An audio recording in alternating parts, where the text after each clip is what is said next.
반갑습니다. 여러분, 프로토 교수입니다. 스포츠 모든 경기를 매일 분석 및 조합픽 공유 중에 있습니다. 영상에 공개되지 않는 정보들도 정보방에 입장하시면 확인하실 수 있으니 참여를 희망하시는 분들은 영상 하단 고정 링크를 통해서 아무 조건 없이 자유롭게 참여가 가능하니 많은 참여 부탁드리겠습니다. 또한 가족방 참여 시 초보 베터 분들을 위한 소정의 베팅 지원금까지 제공 중입니다. 훌륭한 분석과 조합픽까지 매일 제공 중이니 서둘러 하단 고정 댓글 누르신 후 연결되는 페이지 한번 더 클릭하시고 채팅 걸어주시면 상세하게 안내 도와드리겠습니다. 첫 번째 경기는 맨유 대 에버턴 한번 살펴보겠습니다. 맨유는 주중 경기에서 브렌트포드를 잡고 4위 자리를 탈출하는 데 성공하는 모습을 보였습니다. 뉴캐슬도 승리했기에 3위로 올라서진 못했지만 최근 부진을 생각하면 충분히 의미가 있는 승리였다고 봅니다. 선발 공격수로 나선 래쉬포드가 팀의 무승을 끊는 중요한 골을 넣었고 마르티네즈와 바란이 버틴 수비도 안정적이었다는 평가를 받고 있습니다. 홈 연전에서 연승을 노리기에 주축 선수들이 정상적으로 출전 시간을 가져갈 것이라는 기대를 해봅니다. 에버튼은 최근 4경기 무패로 강등권을 드디어 벗어난 상황입니다. 그러나 리그 최하위 팀과의 승점 차가 거의 나지 않기에 안심할 상황은 아닌 모습입니다. 남은 시즌 최대한 많은 승점을 따내야 다음 시즌도 PL에서 뛸 수 있습니다. 때문에 이 경기에는 수비 위주로 경기를 운영하며 역습을 노릴 것이라고 생각됩니다. 두쿠레가 징계로 빠지는 중원에는 데이비스가 나서 개해와 중원을 지킬 것이고 6명의 수비수를 경기 내내 배치할 것이라는 평가를 받고 있습니다. 에버튼은 개해와 오나나 등 수비 라인 보호가 되고 압박을 잘하는 더블 볼란치가 있지만 사비초와 페르난데스가 공격을 주도할 맨유 중원을 90분 내내 막아낼 수 없을 것이라는 평가를 받고 있습니다.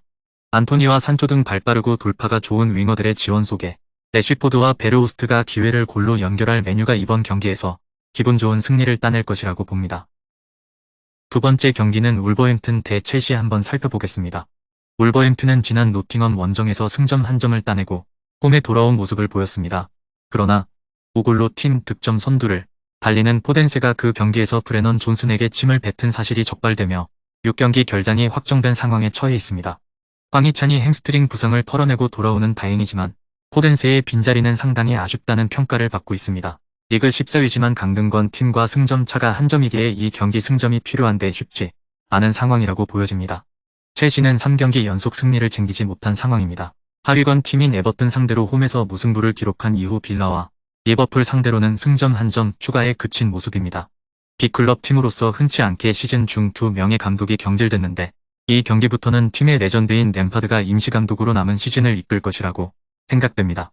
히메네스와 코스타, 칼라이지치 등 공격수 자원들이 부상과 부진으로 빠진 울버햄튼이기에 쿠냐와 황희찬이 팀을 이끌어야 하는데 9번 유형의 선수가 없는 상황입니다. 첼시는 캉테의 복귀로 중원에 힘이 붙었는데 누네스와 무티뉴 등 포르투갈 커넥션을 가동할 홈팀 상대로 중원에서 탄탄한 모습을 보일 것입니다. 스털링과 펠릭스, 하베르츠와 플리시치 등이 골을 노릴 첼시가 우세해 보입니다.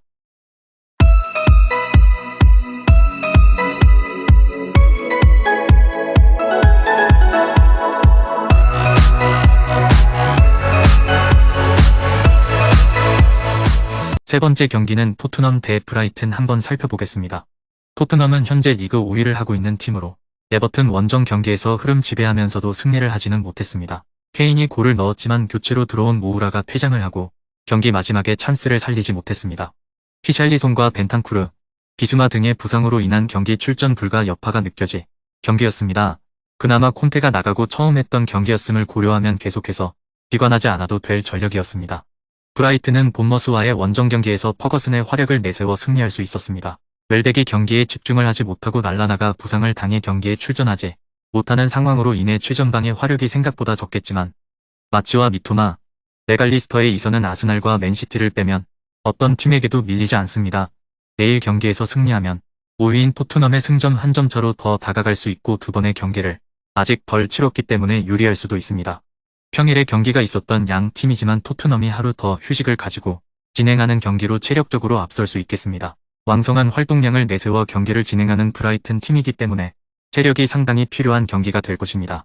하지만 근래 브라이튼의 실점이 늘어났고 케인과 손흥민이 공격을 만들어갈 토트넘이 승리할 가능성이 높겠습니다. 네 번째 경기는 사우샘프턴 대 맨시티 한번 살펴보겠습니다. 맨시티가 최근 보여주고 있는 압도적인 경기력을 감안한다면 맨시티의 승리가 유력해 보이는 매치지만 스코어가 크게 벌어질 가능성은 적다고 보는데 사우스햄튼이 맨유와 토트넘과 비기는 등 저력을 보여주는 매치가 나오기도 했고 압박으로 맨시티를 상대로 지난 맞대결에서는 되려 승리하는 모습을 보여주기도 했습니다. 게다가 맨시티는 위넨과의 챔스 8강도 대비해야 하는 상태, 전력이 100%로 나오지 않을 수도 있습니다. 양팀 결장 확정 및 의심 이슈, 사우스햄튼 라리오스, 리브라멘토, 아담스, 살리수, 코찹. 참고할 경기 데이터는 기대 득점 1.81골 대 1.80골, 양측 모두의 득점 가능성 57%, 양팀 합산 기대 득점 2.64골, 통산 상대 전적 24전 4승 3무 16패, 앞선 맞대결에서의 언더 오버 언더, 앞선 전적에서 두 팀이 모두 득점한 경우 63%입니다. 다섯 번째 경기는 도르트문트 대 유베를린 한번 살펴보겠습니다. 도르트문트는 데어 클라시코 패배로 리그 선두를 바이에른 뮌헨에 내줬고 주중 포칼컵 8강에서는 라이프치히의 패에 탈락했습니다. 이미 챔스에서도 탈락했기에 이제 남은 일정은 리그뿐입니다. 때문에 떨어진 팀 분위기를 끌어올리고 바이에른 뮌헨과 선두 경쟁을 이어가기 위해 홈에서 반드시 승리가 필요합니다. 알레와 말렌, 모데스테와 브란트 등 골을 넣을 선수들이 모두 피치를 밟을 것이고 주중에 짧게 뛴 벨링엄이 중원을 책임질 것입니다. 우니온 베를린은 리그에서 연승에 성공하며 우승 레이스를 이어가고 있습니다. 프랑크푸르트와 슈투트가르트를 상대해 5골을 뽑아내며 한 골도 실점하지 않았습니다. 그러나 도르트문트처럼 주중 원정 경기에서 패하며 포칼컵 8강에서 탈락했습니다. 이제는 분데스리가 우승을 위해 나아가야 하는 상황입니다.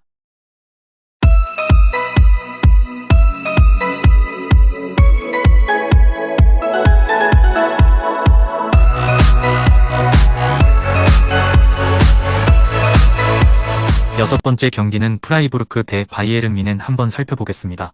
프라이부르크는 최근 리그에서 무패를 이어가며 4위를 지키고 있습니다. 라이프치히와 프랑크푸르트 등이 최근 부진하기에 4위 수성은 물론 이제 내심 3위 진입을 노리고 있습니다. 주중 경기에서는 원정에서 바이에른 뮌헨을 잡고 포칼컵 준결승에 올라갔는데 회플러의 동점골 이후 헬러가 종료 직전 결승골을 넣었습니다. 빈터와 굴대, 빈터 등이 나선 최종 수비가 상대 공격을 잘 막아냈습니다. 바이에른 뮌헨은 시즌 트래블을 노렸지만 이제 분데스리가와 챔스 두 대회에서만 살아남았습니다. 주중 포칼컵 8강에서 프라이부르크의 치명적인 페널티킥을 내주며 패기의 트래블의 꿈은 물 건너갔습니다. 때문에 좌절을 안긴 프라이부르크 상대로 리벤지를 노립니다. 그나브리와 사디오 마네, 코만과 사네 등 이선 공격수들과 더불어 슈퍼모팅이 경기 내내 공격적으로 나설 것입니다. 영상에서 리뷰하지 않은 경기들은 최종 분석 후 정보방에서 조합픽을 포함한 최종 공유 진행 중입니다. 조건 없이 무료 입장 가능하니 꼭 참여하셔서 정보 받아보시길 바라겠습니다. 일곱 번째 경기는 레버쿠젠 대 프랑크푸르트 한번 살펴보겠습니다. 레버쿠젠은 다음 주중에 위니온과 유로파 8강 1차전이 있지만 이 경기에서도 전력을 다할 것입니다.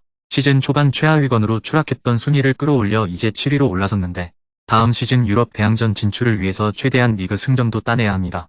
최근 절정의 기량을 보여주는 비르츠를 중심으로 디아비와 허드슨 오도이의 3톱을 가동해 골을 노릴 것이고 안드리히가 3선을 바칠 것입니다. 프랑크푸르트는 주중 경기에서 라이벌인 우니온 베를린을 제압하고 포칼컵 준결승에 올라갔습니다. 바이에른 뮌헨과 도르트문트가 모두 탈락했기에 우승도 노려볼 만한데 이 경기는 다소 부담이 있습니다. 주중 경기에서 전력을 다했는데 주전 선수들이 휴식할 시간이 적었기에 어느 정도는 로테이션을 가동해야 합니다. 마지막 여덟 번째 경기는 헤르타 베를린 대 라이프치히 한번 살펴보겠습니다.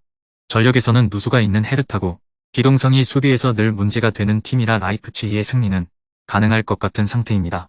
다만 주중 일정 포칼을 치른 뒤에 체력 상황을 장담하기는 어렵고 실제로 포칼 직후의 경기에서는 쾰른과 아우크스부르크에게 비기는 등 공격과 수비를 동시에 잡을 만한 체력적인 강점을 보여주지는 못하는 모습입니다. 오버 쪽으로 가닥을 잡아보는 것도 합리적인 선택이 될 수 있을 것으로 예상됩니다. 양팀 결장 확정 및 의심 이슈는 헤르타 에주케, 사카, 보에티우스, 수니치, 요베티치, 라이프치히 포울센, 블라치, 은쿤쿠, 슐라거. 참고할 경기 데이터는 기대 득점 1.85골 대 0.97골, 양측 모두의 득점 가능성 62%, 양팀 합산 기대 득점 3.08골, 통산 상대 전적 13전 1승 1무 11패, 앞선 맞대결에서의 언더 오버, 앞선 전적에서 두 팀이 모두 득점한 경우 62%입니다. 금일 경기들은 이렇게 알아보았습니다. 좀 더 다양하고 많은 정보를 원하시는 분들은 영상 하단 댓글에 링크 클릭 후 문의하시면 아무런 조건 없이 정보방 입장 가능하니 입장하셔서 정보 받아보시길 바라겠습니다. 그리고 영상에서 리뷰하지 않은 디테일한 정보와 조합픽은 매일 교수 정보방에서 공유하고 있으니 꼭 참여해보시길 권장드리며 이번 영상은 여기까지 하겠습니다. 시청해주셔서 감사드리며 늘 여러분들의 건승을 기원합니다. 감사합니다.